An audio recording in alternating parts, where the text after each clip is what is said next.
This sick looking budget friendly guitar has got no right being as good as it is, dude. This is the Harley Benton R446 and I don't think I've ever played a better value for money guitar than this. I know, it's a big claim, but is it really? Because this guitar retails at £139. For any guitar, dude, that is not a lot of money. My weekly family food shop comes close to that sometimes, though I wouldn't suggest your family goes without food for a guitar. But I can guarantee that this is way better than you could imagine for such a reasonable price. I genuinely think that this is a perfect rock and metal guitar for any beginner guitarist or somebody who just wants a reasonably priced axe that punches well above its weight. But don't just take my word for it, I'm going to show you why. And if you like what you see in this video, there's an affiliate link below to grab one for yourself. Let's talk appearance and quality first. When I first unboxed this thing, dude, the way it looks and feels hit me immediately because I couldn't have possibly expected such a solid and awesome looking guitar for the money. I did try to film an unboxing for this thing, but one of my SD cards corrupted harder than a politician with a stocks and shares portfolio. That meant I couldn't do the full video, but I did manage to salvage some of the footage, so here's me opening it for the first time.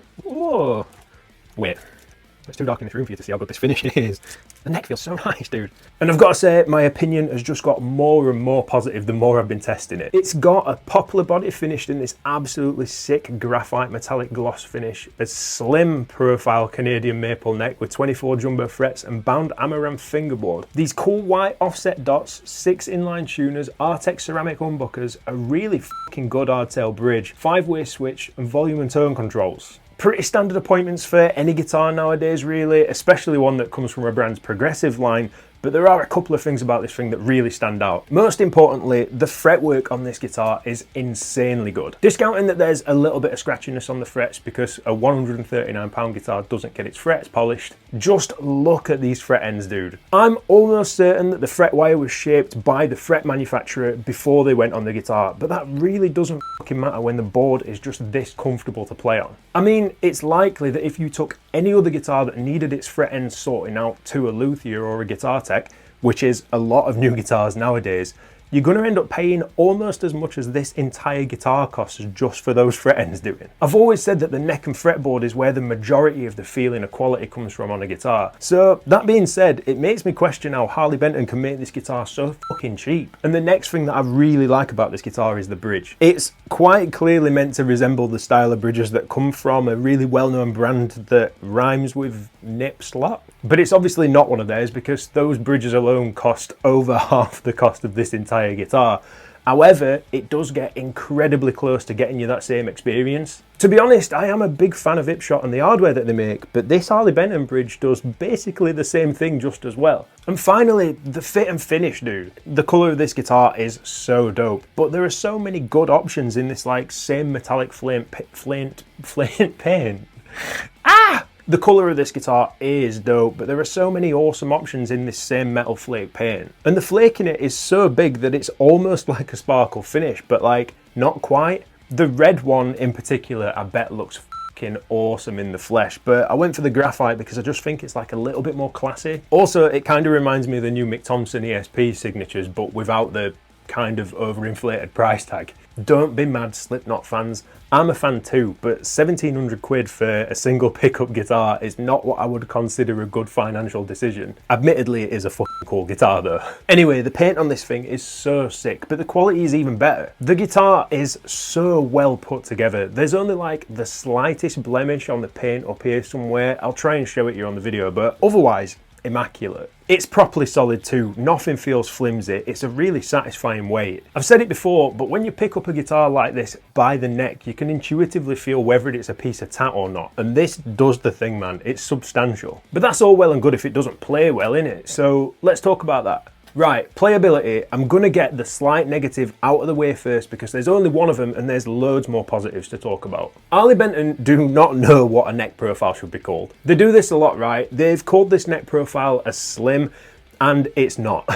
It makes me worry that people will buy these guitars, read the word slim, and expect to be getting a neck profile that's like the thinner Ibanez or Jackson stuff. That'd make sense when you look at the guitar this neck is on. Personally, I'd consider this to be closer to something like a Jackson Standard, which is like a thick D. What did he say? Don't laugh at that. Anyway, it's a really comfortable neck profile and I like it quite a lot, but it isn't what the spec sheet says, in my opinion. It's nowhere near a vintage baseball bat profile, it does feel modern, and it's pretty close probably to what a lot of you guys like. I know from the comments that a lot of you guys don't like the super thin Ibanez like Super Wizard stuff, so just be aware of what this neck profile is before you pick one of these guitars up. But now that's out of the way, we can talk about all the positives that I mentioned, dude. It is an absolute joy to sit and play. Harley Benton have taken the S-type shape that we all know is super comfortable and just given it a little bit of a tune up to make it even more user friendly. With all the curves and cutaways, better upper fret access, better neck heel. It's also super well balanced, which is cool because a lot of cheaper guitars are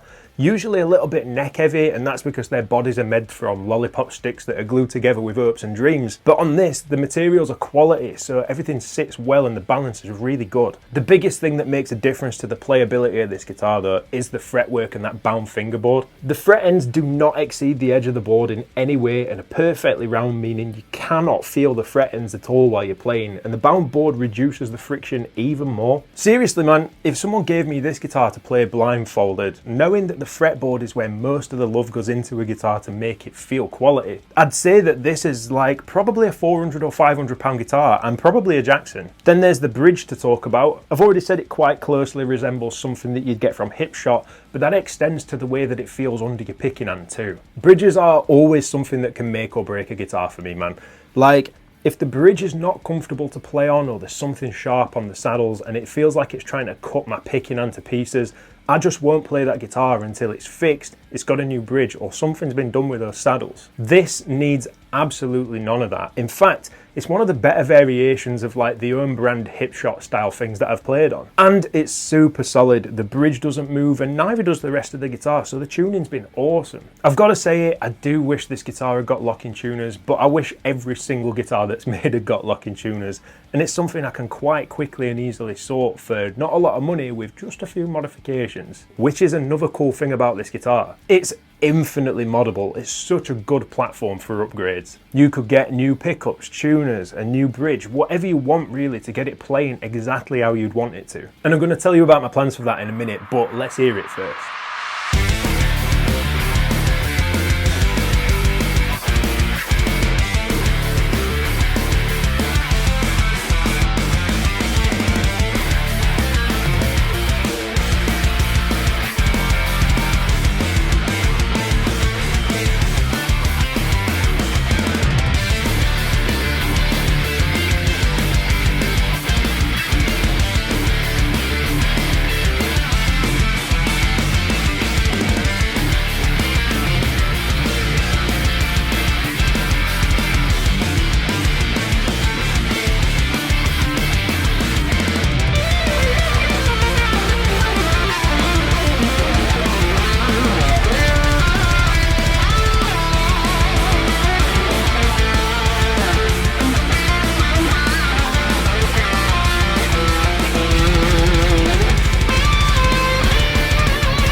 Now that you've heard it, I'm going to show you my initial reaction to hearing this guitar when I unboxed it. I'm going to try and turn that up. That is a wild sound. When I unboxed it, after being blown away by all the stuff that I've already mentioned, I was fully expecting these pickups to be kind of weak because it's got to be £139 for a reason, right? Everything else was so good, I was just expecting the worst from these. Well, that assumption was wrong. These are a chunky set of pickups that pack a proper meaty punch. The response to these pickups make the guitar sound like massive and forceful, and they're absolutely perfect for some iGame riffs or like massive open rock chords. I've just been super impressed with them overall. If anything, they might be a little too hot and virgin on, a little bit too dark sounding, but that's something that you can quite easily sort with the settings on your amp. And to be fair, you should be setting your amp to your guitar anyway to get the best from your instruments. So if you pick this guitar up, make sure you've given your amp a little bit of a tweak, roll the gain back maybe a little bit, I know, sacrilege, and possibly knock the bass down a little bit too, and you'll pretty quickly have a really punchy, awesome sounding tone. Now, I do plan on changing these pickups, but that's not because I have to. I could leave these pickups in and be very happy, but when I've got this EMG headset knocking about that I was going to use in another project, why don't I put them in this thing? Basically, I've got plans to mod this guitar into like a graphite and gold absolute weapon, and I'm going to be making that video very soon. But that's the coolest thing about this guitar. For £139, which is absolutely fuck all when it comes to buying a guitar nowadays, you end up with an absolute bargain beast that's super solid, looks fucking awesome, and it sounds incredible. Also, it's got a neck that by rights could be on a guitar that's like 3 or 4 times the price of this one. I'm still baffled by how much guitar you actually get for the money, and I truly think that this is going to be one of the best options for any new players or anybody who wants an affordable axe that could last them a lifetime. It's an incredible entry-level instrument with great tone and great playability. Also, like I said, it's infinitely moddable, even though it doesn't need the changes, but you could quite quickly turn this thing into exactly what you want it to be with like no risk and high reward. Do be aware though, because this guitar might make you question why the other brands you love are charging so much for instruments that, to be honest, this one could outperform. If you want one for yourself, there's an affiliate link below, and while you're down there, if you want to click some of those good YouTube buttons, that would be absolutely sick. I know it's cringe asking, it makes me feel cringe, but it really does help the channel. I appreciate you, dude. Thank you for watching. Take care, stay safe, keep playing.